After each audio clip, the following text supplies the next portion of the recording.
Welcome back to Everlasting Summer, part 41. I think. we just got mad at Elisa for something. I can't remember what, but we also made Miku sad. Oh. Alright. Hey, not so fast. She stopped and turned to me. I'm not here to kill you. My words sounded like a joke, but Elisa flinched. Who told the camp leader that Ilyana came to me at night? I don't know. She pleaded piteously. We discussed it this morning, didn't we? She said nothing, but continued to look at me with fear in her eyes. Most importantly, what's the purpose of telling 1,000 lies? I really don't know what you're talking about.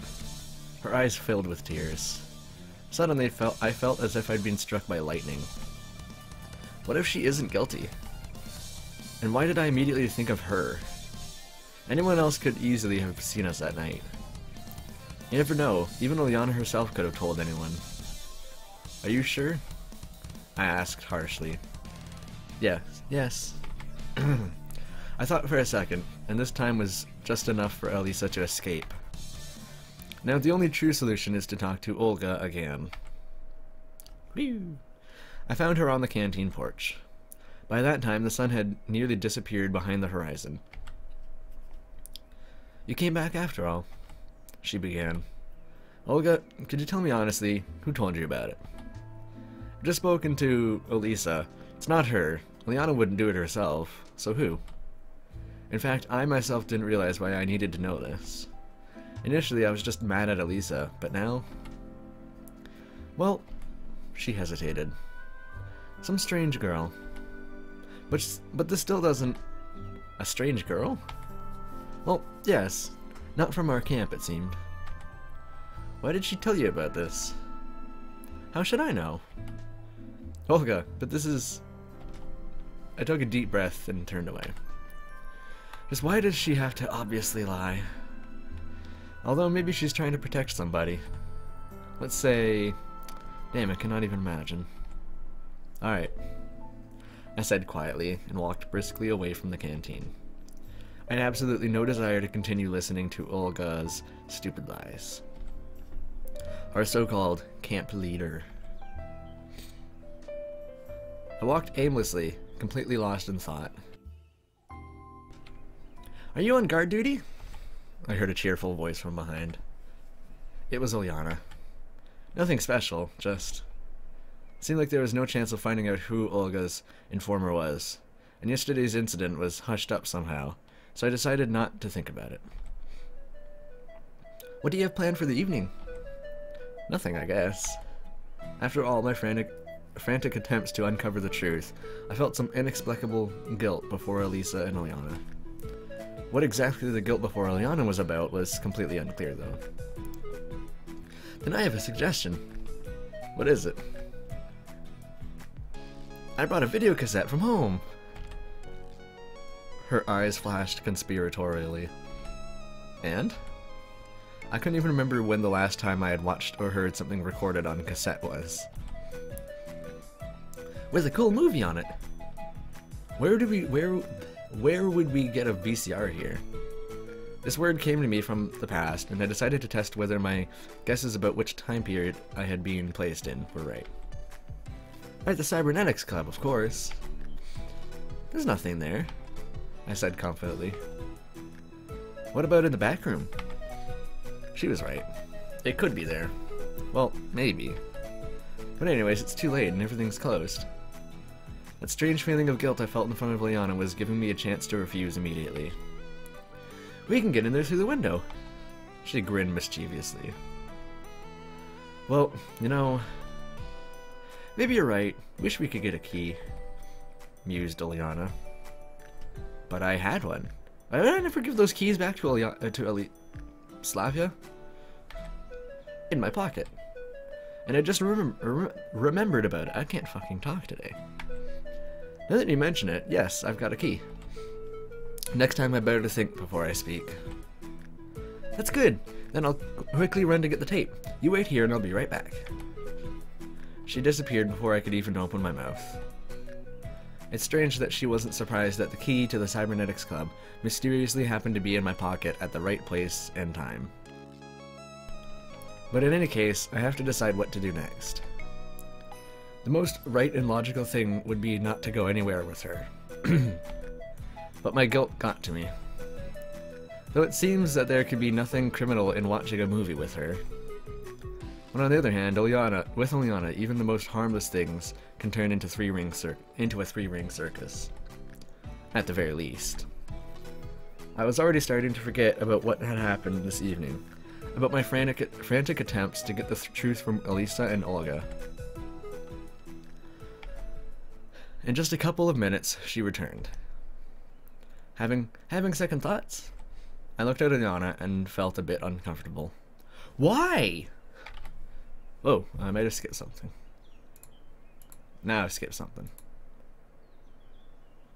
No, just... Are we going? Listen, you know, your ideas are, let's say, not entirely safe. And in the end, everything will end badly again. Are you scared? No, I'm not. I'm just a grown man, and I'm not interested in such games. Grown man? She laughed. Indeed, I forgot that I look 17 at most. What makes you think so? It's really hard to accept, but I had nothing to say to that. Thinking about it, the whole time I spent here, I did not display any particular forethought, nor life experience, nor cold, balanced assessment of the situation.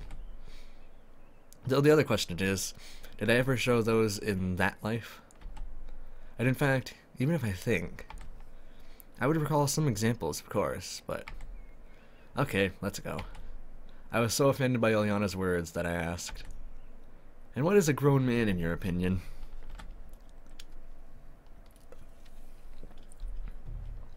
One who is responsible for his actions. One who does not do anything without thinking about the consequences.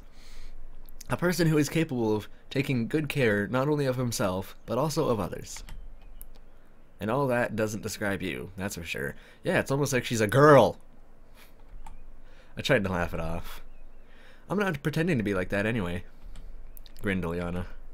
Yes, she was absolutely right. I do not possess any of those qualities.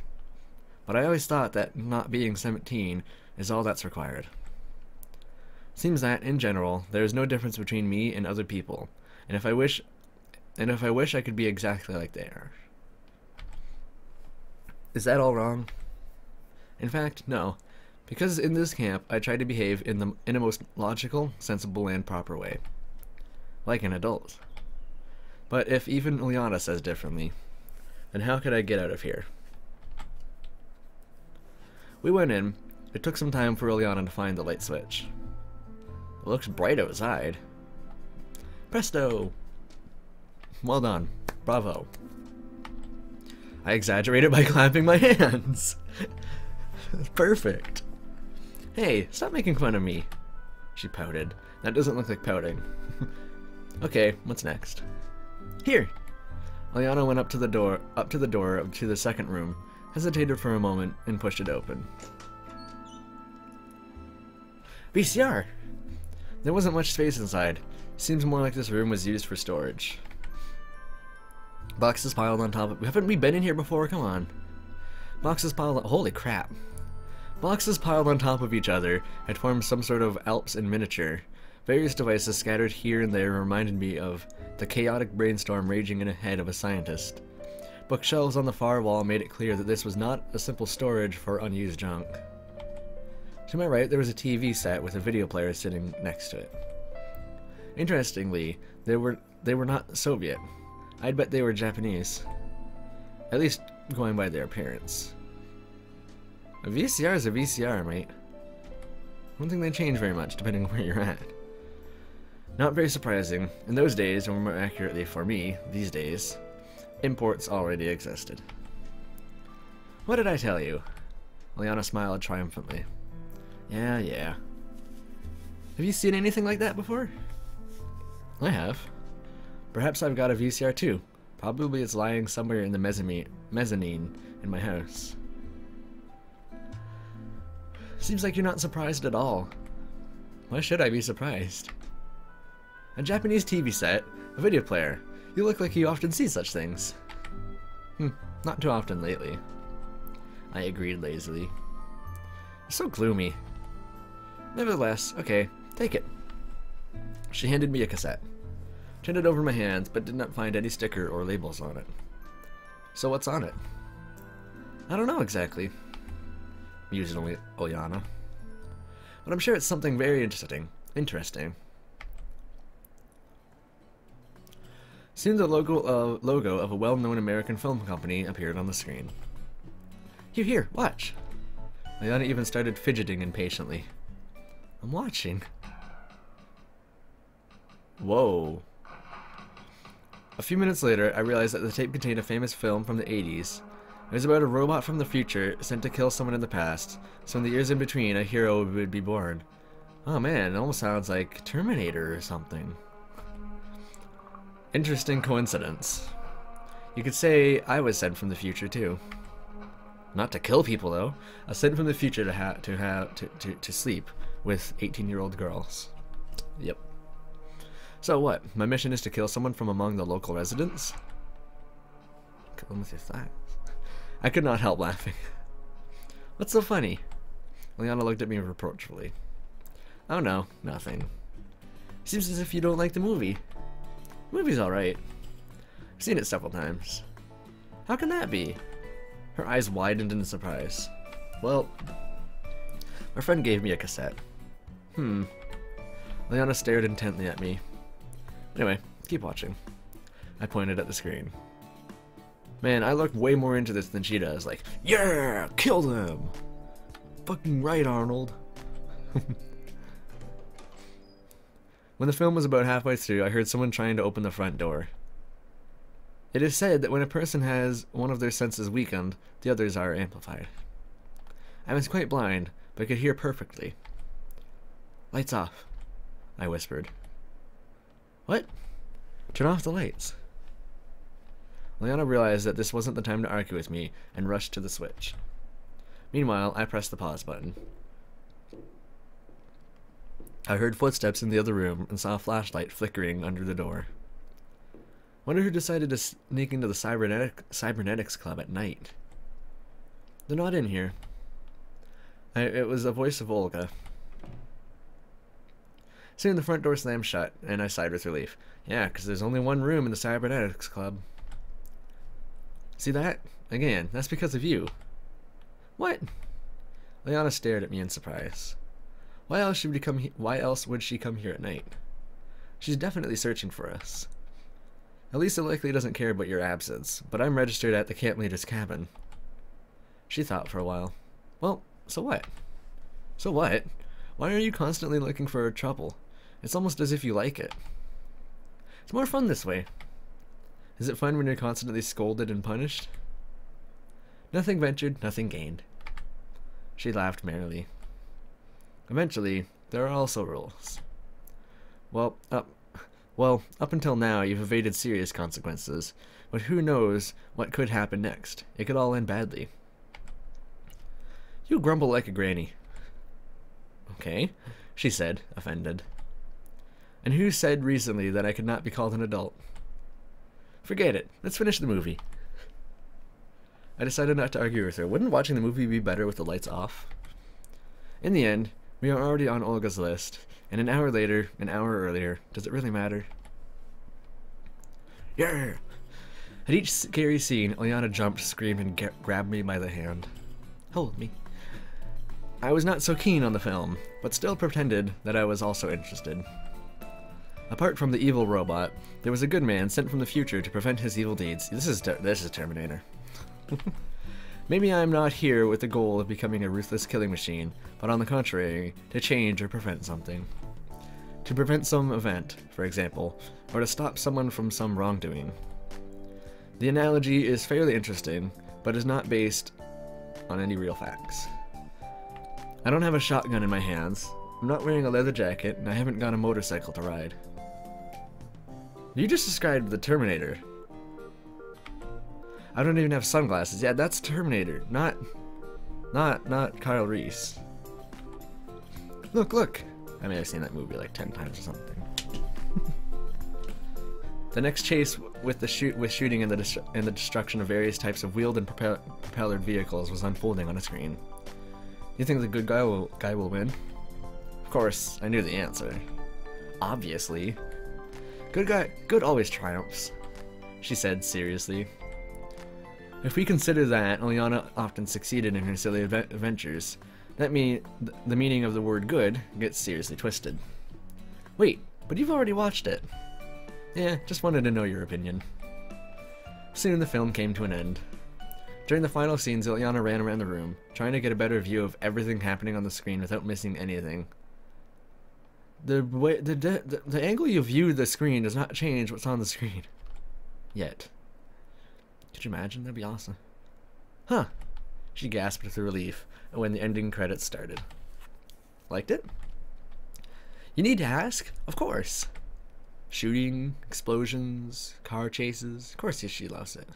That's good. And I can see you didn't really. She squinted slyly. Well, it's a film for kids after all. No, it's not. It's like at least PG-14. Really? Well, yeah, so what? Nothing. She yawned and sat on the floor with her back against a pile of boxes. It's probably time to go to sleep. I'm tired. I won't go anywhere. As you wish. I'd better go then. Hey, wait! Ilyana immediately jumped up and grabbed me by the hand. Will you leave me here all alone? Well, if you want. Should I carry you to your cabin? I said uncertainly. In the end, I was already experienced at that. No, I want to sleep here. She rummaged in the box next to her and pulled out some sort of blankets and pillows. Someone's prepared. Again, the same story. I sighed. Just think, Olga is already looking for us, and if we spend all night here... Well, firstly, she's looking for you. That has nothing to do with me. Laughed Ilyana. Even if that's so, then you'll be caught too. What makes you say that? And even if I do caught, that's okay. I'm used to it. Why are you so stubborn? It's only a couple 100 meters to your cabin. Only. As well as that, you couldn't say that Ilyana was completely exhausted. I'm so tired. She wrapped herself in a blanket, turned away from me, and began to diligently make fake loud snores. Okay then, see you tomorrow. I tried to leave, but Ilyana grabbed my hand again. Well, now what? She didn't say anything. She looked as if I'd scared her. Right then, what I should do was completely unclear. Our little cassette adventure was idiotic from the beginning, but now it was beyond my comprehension. I had no idea what the logic behind her actions was, what the meaning and motivation was. I know, right? It's almost as if she likes you! However, despite all this, I couldn't firmly say no. Something stopped me, maybe a sense of duty, or pity, or the patience which must be shown when communicating with children. Okay, what do you want from me? Go to sleep with me. Seems like I've seen it somewhere already. Well, let's assume... I turned off the light and nestled beside her. Aww, this man. Good thing it was the summertime, otherwise sleeping on the wooden floor would not be the best idea. The lack of mattress is not even worth mentioning. Why did you agree so easily? I could hear resentment in her voice. Oh, she wanted to fight. You asked, so I did. In fact, I was completely convinced that Ilyana will fall asleep quickly, as always, and I will carry her to her cabin. Basically, it's a good plan despite the fact that I will again serve as a beast of burden. Hey, talk to me. Just sleep. You're the one who wanted to. Just talk. About what? Tell me something interesting about yourself. Funny stories from your life. My life is not that action-packed. Nothing to recall at all? Even if I had something, telling her was not the best idea. Nothing at all. It can't be that bad. I turned to Ilyana. She was lying with her eyes wide open, staring at the ceiling. It can, trust me. But that's so boring. From time to time. She was silent for a while, then smiled and said, But here you had fun. Oh, that's true. I laughed. Will you remember this camp? Remember is the word for me today. I just cannot say it. First, I need to get out of here. Of course I will. And the others? I will. And me? And you. I said it all with an absolutely even tone, and, to be honest, without really thinking about the meaning of her questions. Then I will, whispered Ilyana. Immediately I felt her head dropping on my chest and her hand wrapping around my neck. She's gonna kill you! Comfortable? Yeah, she murmured. You haven't found a better place? She shook her head slightly. Well, let her lie like that. In the end, maybe she'll fall asleep faster. Probably, no more than 5 minutes passed before I decided to check on her and lightly tugged her on her shoulder. What? She asked without looking up. I noticed an unusual note in her voice. Why aren't you sleeping? Look who's talking. Time was passing treacherously slowly. I decided to wait at least another 10 minutes before the next time I checked. But the seconds seemed to be hours. My eyes began to slowly close. I struggled to stay awake. I blinked for a moment and woke up, only to realize that my state was close to unconsciousness. Maybe you just close your eyes for a minute? What's so terrible about that? The thought flashed through my head, and immediately I drifted off.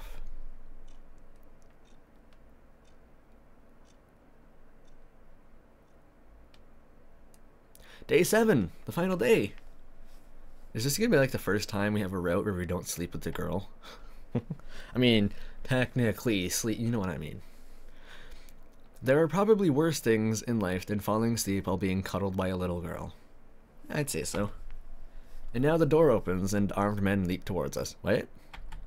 I can't make out what they're screaming, but their intentions are clearly far from good. Nah, I'm not scared at all. Rather, I'm embarrassed, or even ashamed. When I opened my eyes, it took me some time to realize where exactly I was. It was dark in here. Only a dim light was gleaming under the door. Why do they make storage rooms without windows? That looks like a window right here.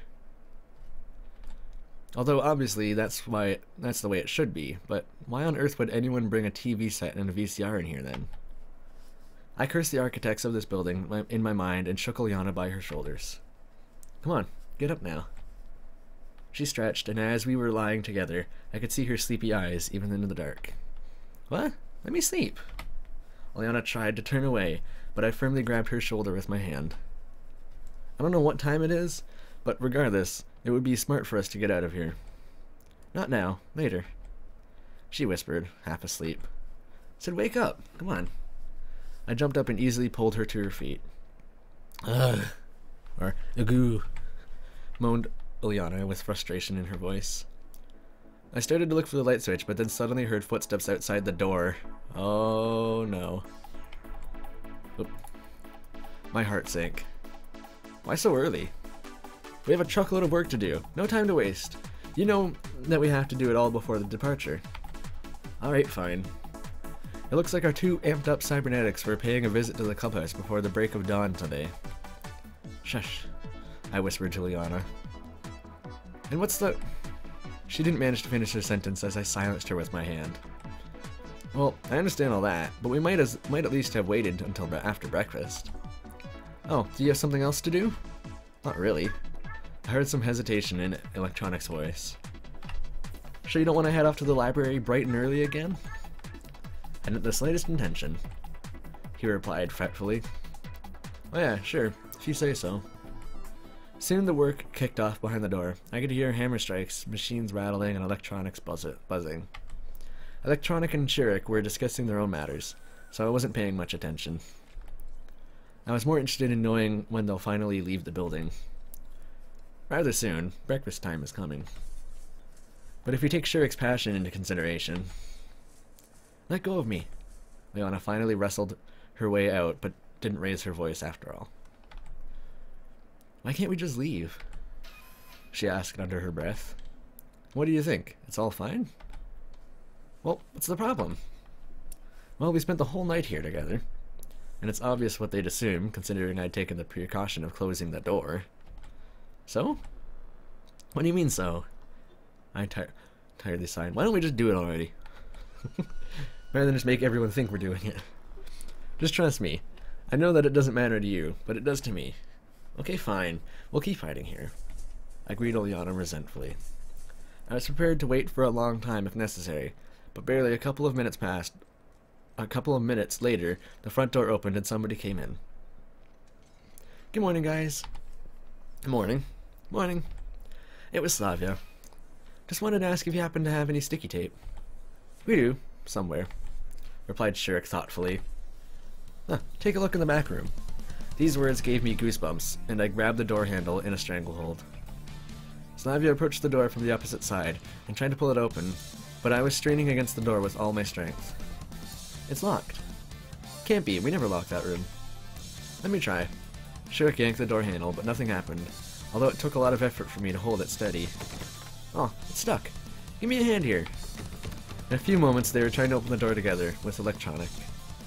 I grasped the handle as if my whole life was depending on it, but regardless, this was a short struggle. My hands quickly gave out and I let go.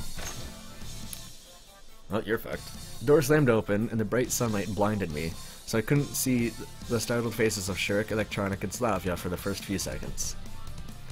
Ahem. Good morning. Morning. Ulyana was standing behind me so that I couldn't see her, but I could feel the embarrassment in her voice. What are you doing here? Asked Shirk, almost as if he wasn't surprised. Well, to tell you the truth, we were watching a movie. Ulyana brought a tape, and you have a VCR here. Shirk distrustfully stared into the depths of the back room. I gave Ulyana a nudge in the side until she got the message and displayed the tape. And what's that movie? A barely visible grin crossed Electronic's face. Just a regular film. A thriller. The latest thriller. Then I imagined what he and others were thinking right now, and I was overwhelmed with rage. If you think nothing like that. So the choice here is that's all my fault. Wait, what? Oh, okay. Nobody's accusing you of anything, said Slavia without looking at me. At least there's one sensible person among all present here. Yet. Oh, she added under her breath. What? Everything was exactly as he told you. Ulyana joined the conversation. We were just watching a film, and then felt sleepy. It was so late. We didn't think anything. Just a stupid situation. Come on, enough. Electronic tried to put it off with a jest. I think Olga will be the judge here, Slavia said in a cool voice. Oh no, she'll think we did it again. Of course. Hey, wait. Why take this to the camp leader? Who else? But you see, we're telling the truth. I'm not the one to judge. Damn it, then who? You've seen everything with your own eyes. That's for the camp leader to decide. Slavia said quietly and turned to go. Just wait. I appeared before the door in a single bound and blocked her way. Listen, this is none of my business. Slavia was trying to avoid my gaze. It seems like she's also uncomfortable about the situation. I'm just obliged to. Whom are you obliged to? Why do you need to do this? Because. She was unable to find the words to finish. So you don't have to go anywhere. You don't have to tell anyone anything. No, she said nervously, but then raised her head and gave me an intense gaze. I'm sorry, Semyon. Just leave her. Let it go. I turned my head to Ulyana. This fraction of a second was enough for Slavia to slip out of the clubhouse. Wait, just wait. I yelled at her as she ran, but it had no effect. Pursuing Slavia in a futile attempt to prevent her from going to the camp leader made no sense. If she intends to, I can't exactly tie her up. She can't prove anything anyway. Ulyana chuckled. Who cares whether she can prove anything or not? Don't you understand your position in all of this? In any situation, you're involved in your guilt is a foregone conclusion. Moreover, in a case like this... Well, we were responsible together then. She smirked trickily. Exactly. I left the building and sat on the stairs. Well, we we will be on your side, just in case. Right, Shurik? I think so. I don't clearly understand what happened here, but presumably nothing that worrying. Okay, we're going for breakfast. Soon we lost sight of them. Let's go and eat as well, Lyana said cheerfully. And we'll leave it here till next time. Thank you all for watching. We'll see if we get in trouble from Olga next time. And I'll see you next time. Yep, said next time enough there, Artemis. Bye-bye.